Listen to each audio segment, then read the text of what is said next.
ആനപ്രിയായിട്ടുള്ള കാളിദാസ് ഉണ്ട്. കാളിദാസെ, ഈ 15 വീതം ആനകളാണ് ഇന്ന് രണ്ട് ഭാഗങ്ങളായിട്ട് തിരുവമ്പാടിയുടെയും പറമ്പയ്ക്കും ആകെ ഈ ഘടകപൂരങ്ങളടക്കം 93 ആനകളുണ്ട്. അപ്പോൾ സ്വാഭാവികമായും ആ ഒരു കാഴ്ച നൽകുന്ന ഒരു ആനന്ദം ഉണ്ടല്ലോ, ആ ഒരു ആനന്ദം എങ്ങനെയാണ്?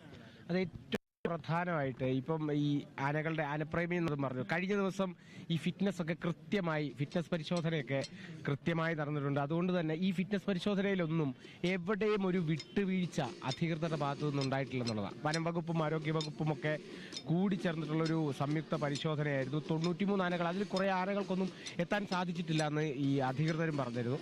എന്തായാലും അത് കൃത്യമായി നടന്നു. ഇന്നിപ്പോൾ ആ ഒരു കാഴ്ചയിലേക്ക് കടക്കുമ്പം ഇപ്പം നമ്മൾ പറഞ്ഞു ഈ തൃശ്ശൂർ പൂരം കാണാൻ ഓരോ ആൾക്കാർക്കും ഒരു ആനച്ചന്തമായിരിക്കും. അത് ഓരോ ആൾക്കാർക്കും ഇത് തൃശ്ശൂർ പൂരത്തിന് വരാൻ കൃത്യമായ കാരണമുണ്ട്. ഒന്നുകിൽ പൂരം, അല്ലെങ്കിൽ മേളം, ഇതുമല്ലെങ്കിൽ ആന, അല്ലെങ്കിൽ അപ്പം അതാണ്. അപ്പം ഇന്നത്തെ പ്രധാന കാഴ്ച എന്ന് പറയുന്നത് ഇന്ന് മൊത്തം നിറഞ്ഞു നിൽക്കുന്നത് ആനയാണ്.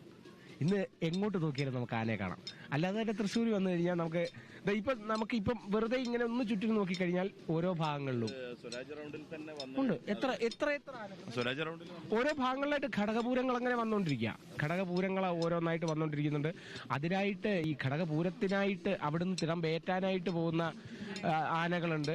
ഈ ആനകളുടെ ഒക്കെ ഫിറ്റ്നസും ഒക്കെ ഹൈലൈറ്റ് ഉണ്ട്. തെച്ചിക്കോട്ട് രാമചന്ദ്രൻ വരുന്നുണ്ട്, ചെമ്പൂക്കാവ് അത് നമ്മൾ പറയണം. ആനപ്രേമം പറയുമ്പോൾ നമ്മൾ അതും പറയണല്ലോ. നമ്മൾ ഇന്നലെ ഏറ്റവും കൂടുതൽ ചർച്ച ചെയ്തത് ഈ തെച്ചിക്കോട്ടുകാവ് രാമചന്ദ്രന്റെ കാര്യം. രാമനാണ് ഇവിടെ ഏറ്റവും കൂടുതൽ ഫാൻസ് ഉള്ളത്. ആ രാമന് ഫാൻസ് ഉണ്ട്.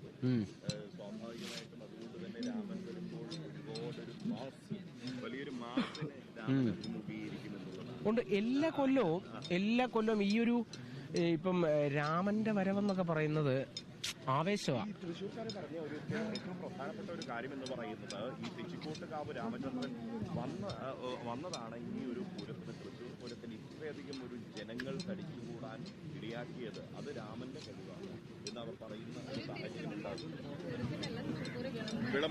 പൂരവിളംബരം ആഘോഷം. അത് ഇന്നലെ നമ്മുടെ സുനിലേട്ടൻ പറഞ്ഞായിരുന്നല്ലോ, മുൻ മന്ത്രി സുനിലേട്ടനും ഇത് തന്നെ പറഞ്ഞ. കാരണം ഈ രാമൻ സാധാരണ പോലെ നടന്നിരുന്നൊരു ചടങ്ങായിരുന്നു. 10-20 മാത്രമായിരുന്നു. കാരണം